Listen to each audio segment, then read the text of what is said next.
আজকের রেসিপি বাঙালির জিভে জল আনা ছোটো মাছের তেঁতুল দিয়ে টক।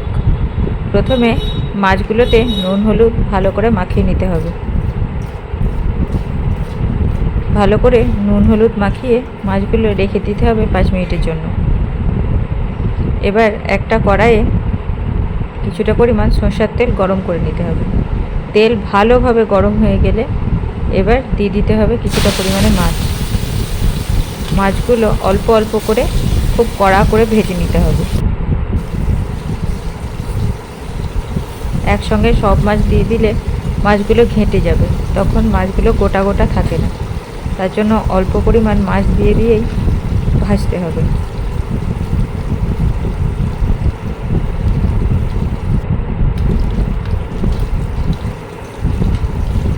মাছগুলো লাল লাল হয়ে কড়া হয়ে ভাজা হয়ে গেছে।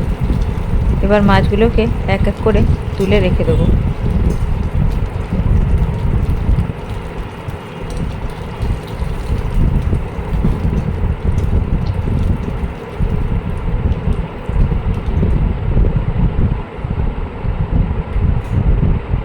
এরপরে বাকি যে মাছগুলো আছে সেগুলোও ভেজে নেব।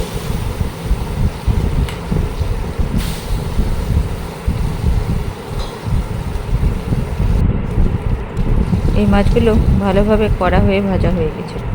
এগুলো তেল থেকে তুলে রেখে দেবো।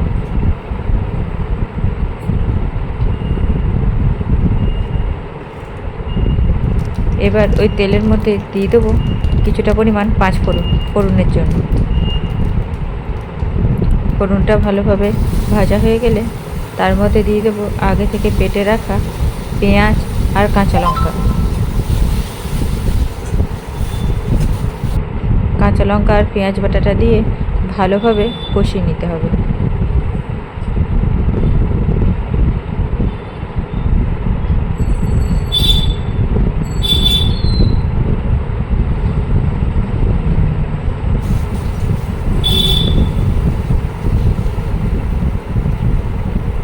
পেঁয়াজটা ভালোভাবে ভাজা হয়ে গেলে তার মধ্যে দিয়ে দেবো পরিমাণ মতো নুন আর পরিমাণ মতন হলুদ।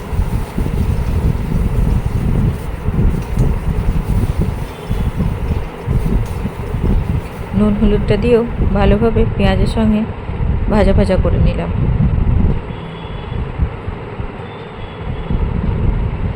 এবার এর মধ্যে দিয়ে দেবো আগে থেকে ভিজিয়ে রাখা তেঁতুলের পাল্প। তেঁতুলটাকে খানিকক্ষণ জলের মধ্যে ভিজিয়ে রেখে তেঁতুলটা চটকে তার পাল্পটা বের করে নিয়েছি। সেটাই দিয়ে দিতে হবে কড়াইয়ের মধ্যে। তেঁতুলের পাল্পটা ভালোভাবে কষানো হয়ে গেলে দিয়ে দেবো পরিমাণ মতন জল।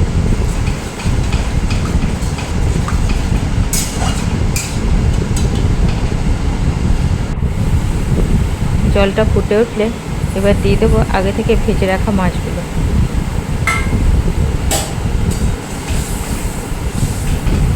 মাছগুলো তেঁতুল জলের মধ্যে ভালোভাবে ফুটিয়ে নেব। এবার দিয়ে দেবো কিছুটা পরিমাণ চিনি।